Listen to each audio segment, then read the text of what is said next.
দীর্ঘদিন রাজনীতির সঙ্গে যুক্ত আপনাদের সকলের অভিজ্ঞতা থেকে একটু একটু করে নিয়ে অভিজ্ঞতা সঞ্চয় করলে অবশ্যই আপনাদের এই ঘরের ছেলেটি যোগ্যতম জায়গায় অবস্থান নিতে পারবে।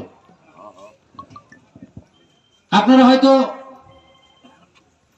এই অঞ্চলের মানুষ অনেকে দু এক জায়গায় বলেছেন, আমি চায়ের দোকানে বা আমার অন্য মাধ্যম দিয়ে শুনেছি যে একজন হিন্দু ক্যান্ডিডেট দিয়েছে, যেটা আগে একজন বক্তা বলেছিল সেটার বিশ্লেষণ তিনি করেছেন।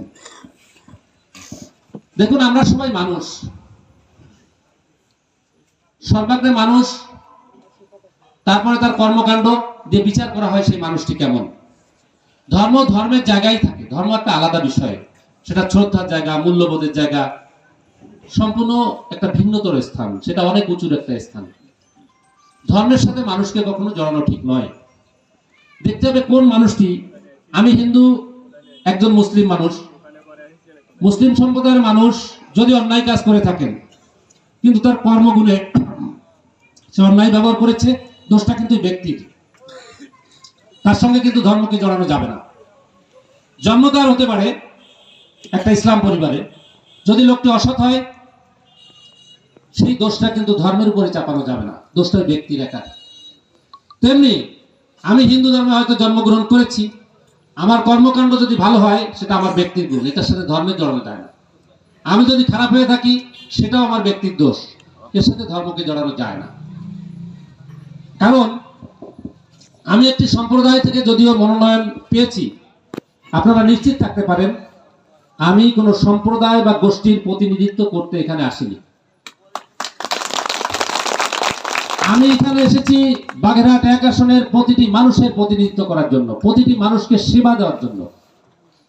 আমি আপনাদের ঘরের ছেলে, আমি নেতা হতে আসিনি, আমি আপনাদের পাশে থাকতে এসেছি। আমি এই অঞ্চলের বিভিন্ন জায়গায় এই অল্প দিনে ঘুরে যে বিষয়টা বুঝেছি, বিভিন্ন মানুষের সাথে মিশে যে বিষয়টা আমার উপলব্ধ হয়েছে, এই অঞ্চলের মানুষ আর প্রতিশ্রুতি চায় না। এই অঞ্চলের মানুষ চায় তাদের পাশে থাকার একজন মানুষ, তাদের ভালোবাসার একজন মানুষ, যে মানুষটি সুখে দুঃখে তাদের পাশে থাকবে এবং প্রতিশ্রুতি দিয়ে কথা রাখবে। আপনারা দেখেন এই অঞ্চলের কিন্তু বড় সমস্যা, আমি কিন্তু সামাজিক কর্মকাণ্ড করার সুবাদে বিষয়টা জানি। আমি নির্বাচনী মনোনয়নপত্র জমা বৈধ হওয়ার পরে আমাদের বিএনপি মিডিয়া সেল, এটা তো সবাই জানেন যারা ইয়ং জেনারেশন আছেন, আমার একটা সাক্ষাৎকার নিয়েছিল।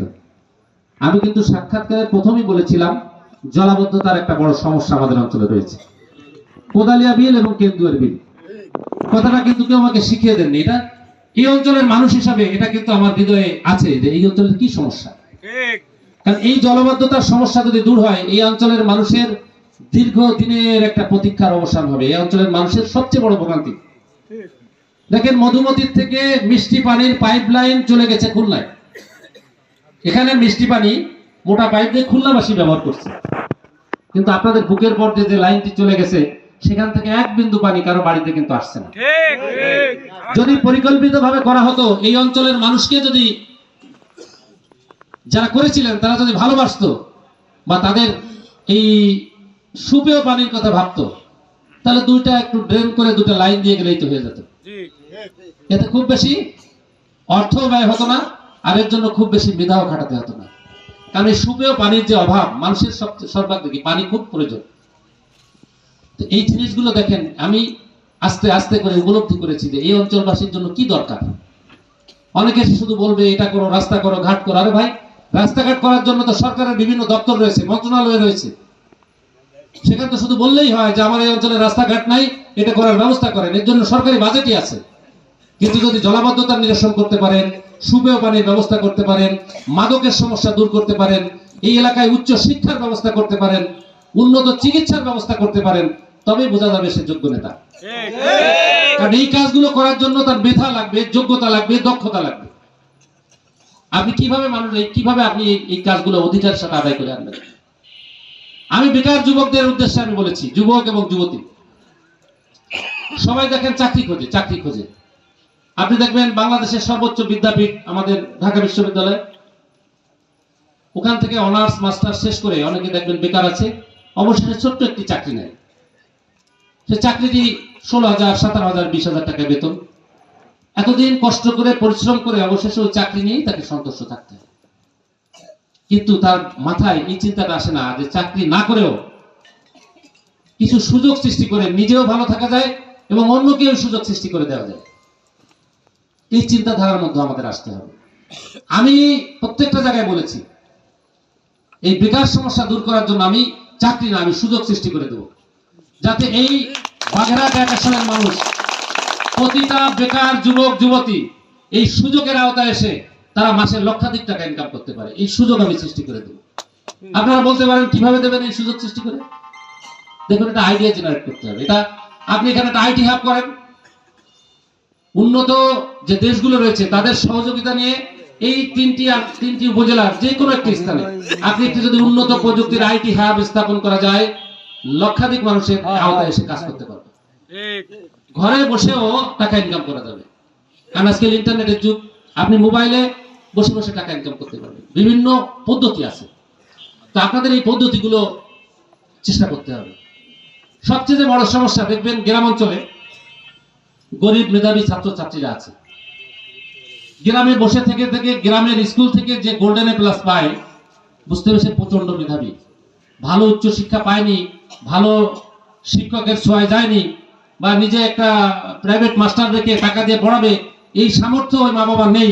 এমন পরিবার থেকে দেখবেন হঠাৎ করে এই মেয়েটা বা ছেলেটা এ প্লাস পেয়ে বসেছে। যদি মেয়ে হয় তখন কি করে, একজন ব্যাংকার বা একজন কর্মকর্তা এসে মেয়েটা মেধাবী আছে, মেয়েটাকে বিয়ে দিয়ে দাও, গ্রামের লোক বলে। বাবাও গরিব মানুষ, বিয়ে দিয়ে দেয়, কিন্তু মেয়েটার ভবিষ্যৎ কিন্তু নষ্ট হয়ে গেল। একজন কর্মকর্তা ঠিকই তাকে বিয়ে করে নিলেও সে আদর্শ একজন গৃহিণী হয়ে গেল, কিন্তু তার যে মেধা সেটাকে বিকশিত করতে দেওয়া হলো না। তার মেধায় যে দেশবাসী আলোকিত হবে, দেশবাসী জাগরিত হবে, দেশবাসী তার কাছ থেকে কিছু প্রাপ্তি পাবে, সেটা আর হয় না। আপনারা যদি আল্লাহ তাআলা আমার কপালে লিখে থাকেন, আমি মনে করি সবকিছু দেওয়ার মালিক একজন, যদি তিনি আমার কপালে এই সংসদীয় আসনটি লিখে থাকেন, অবশ্যই এই ধরনের সমস্যা, অর্থাৎ যারা দরিদ্র পরিবারের মেধাবী ছাত্রছাত্রী আছে তাদের উন্নত শিক্ষার জন্য ইউরোপ আমেরিকা সহ উন্নত দেশে তাদের উচ্চ শিক্ষার জন্য স্কলারশিপের ব্যবস্থা করে দেওয়া হবে। এটা এই ধরনের তালিকা আমরা পাড়ায় পাড়ায়, গ্রামে গ্রামে আমাদের যে নেতৃবৃন্দ আছে তাদেরকে বলবো যে গরিব ঘরের যারা কখনো স্বপ্ন দেখেনি ডাক্তার হবে, যারা কখনো স্বপ্ন দেখেনি ইঞ্জিনিয়ার হবে, এই ধরনের ছেলে মেয়েকে খুঁজে মেধাবী ছাত্রছাত্রীদের আমরা এই স্কলারশিপের ব্যবস্থা করব, এটা নিশ্চিত থাকে। পাশাপাশি দেখেন, আমাদের শ্রদ্ধেয় এক বড় ভাই বক্তৃতায় বলেছেন যে মানুষ একটু ভালোবাসা চায়, নাম ধরে ডাকলে তাতেই খুশি হয়। কথাটা একদম সত্যি কথা। আমি কিন্তু এই কথাটাই বলেছি, এই অঞ্চলের মানুষ একদম পাশে থাকার মানুষ চায়। দেখেছেন মিলে গেছে কি? কথাটা সত্য, কিন্তু আমার কেন একটু সময় লাগছে সেটা তো বুঝতে হবে। আপনি 3টি উপজেলা 22টি ইউনিয়ন নিয়ে গঠিত আমাদের বাগেরহাট এক আসন। আমার 1 মাস মাত্র রাজনীতির বয়স। 1 মাসে শুধুমাত্র যারা 3টি উপজেলার শীর্ষ স্থানে অবস্থান করে রাজনীতি করছেন তাদেরকেই চেনা অসম্ভব হয়ে পড়ে। আপনাদেরকে চিনতে কিন্তু একটু সময় লাগবে। তারপরেও আমি যে ধরেন ফোন নাম্বার বের করে ফোন দেব, আমাদের অন্তত 10টি অঙ্গ সংগঠন রয়েছে বা 8টি রয়েছে, যেটাই হোক, আপনি যে 8টা অঙ্গ সংগঠনের মাত্র 5 জনকে, 8টি ইউনিয়নের মাত্র 5 জনকে আপনি 5 মিনিট করে ফোন দিবেন, এটা শেষ করতে 15 ঘন্টা সময় লাগবে। আপনি ক্যালকুলেটর দিয়ে চাপতে পারেন। এই মুহূর্তে আমি আমার দেওয়ায় কোনো আপত্তি নেই, কিন্তু এই মুহূর্তে আমাদের লক্ষ্য কি? আমাদের লক্ষ্য এখন আমাদের সারা 17টি বছরের আন্দোলন, সংগ্রাম, কষ্ট, দুঃখের ইতিহাসের একটা সুযোগের বিজয়।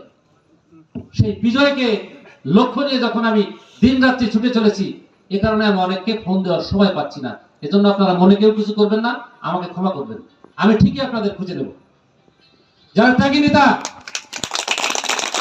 যারা এই দীর্ঘদিন ত্যাগ করেছেন এই দলের জন্য, এই দলের জন্য যাদের অক্লান্ত পরিশ্রম রয়েছে, হাটে বাজারে পথে ঘাটে লাঞ্ছিত হয়েছেন, বঞ্চনার শিকার হয়েছেন, সামাজিকভাবে নিগৃহীত হয়েছেন, এমনকি শারীরিকভাবে নিগৃহীত হয়েছেন, জুলুম হয়েছে, হত্যা হয়েছে, জেল খেটেছেন, পুলিশি হয়রানি হয়েছেন, প্রতিটি নেতা কর্মী। এটা তো আমি দলে না ঢুকেও জানি, দলের ভিতর থেকে আরো কাছে থেকে জানতেছি। অনেকে দেখাচ্ছে আমার মাথায় হাতুড়ের বাড়ি, অনেকে দেখাচ্ছে আমার ঘাড়ে দায়ের কোপ, অনেকে দেখাচ্ছে তার হাড় ভেঙে গেছে হাতুড়ির পিটানিতে, এটা তো আমি জানি। অনেকে আপনারা বিয়ের দাওয়াতে গিয়েছেন, বিরিয়ানির প্লেট নিয়ে বসেছেন, খাওয়া শেষ করতে পারেননি, পুলিশ দেখে দৌড়ে পালিয়ে গেছেন। অনেকে মারা গেছে, জানাজায় দাঁড়িয়েছেন, আর একদিক থেকে দেখছেন পুলিশ আসছে, ওই অর্ধেক অবস্থায় ফেলে দৌড় মেরেছেন। এটা ঠিক? তো যারা ত্যাগ স্বীকার করেছেন দলের জন্য, অবশ্যই তাদেরকে মূল্যায়ন করার জন্য তারেক রহমান আমাকে পাঠিয়েছেন, এই আস্থা আমার উপর রেখেছেন। আপনারা আমার উপরে আস্থা রাখেন, কারণ আপনাদের ঘরের সন্তান, আমার প্রতি আপনারা আস্থা অবশ্যই রাখেন। আমি আপনাদের আস্থার মূল্যায়ন অবশ্যই করব। আপনারা নিশ্চিত থাকতে পারেন। কিন্তু আমার পাশে আমাদের ফকিরহাট উপজেলার সম্মানিত সভাপতি রয়েছেন, এ পাশে আমাদের সেলিম ভাই রয়েছেন, ঠান্ডু ভাই রয়েছেন। ওনাদের কাছে জিজ্ঞেস করেন যে ওনাদের কি চেয়ার থেকে উঠিয়ে আমি কখনো ওনাদের সামনে বসি কিনা, কারণ আমি জানি ওনারা আমার বয়োজ্যেষ্ঠ। আমার কাছ থেকে ওনারা সম্মান পাবেন, এটাই কিন্তু ওনাদের প্রত্যাশা। ওনাদের এখন ইয়াং বয়স শেষ, ওনাদের পাওয়াটা কি? অর্থ না, ওনাদের চাওয়া এবং পাওয়ার কোনটা জিনিস, সেটা হচ্ছে সম্মান। আমার কাছ থেকে এই সম্মানটা প্রতিটি বয়োজ্যেষ্ঠ মানুষ পাবেন, এটা আমি গ্যারান্টি দিলাম। কোনো মানুষ আমার কাছ থেকে অসম্মানিত হবে না। সম্মান, নিরাপত্তা, সুযোগ, এই তিনটে জিনিস হচ্ছে মানুষের এখন সবচেয়ে বেশি দরকার। আজান দিচ্ছে, একটু পরে।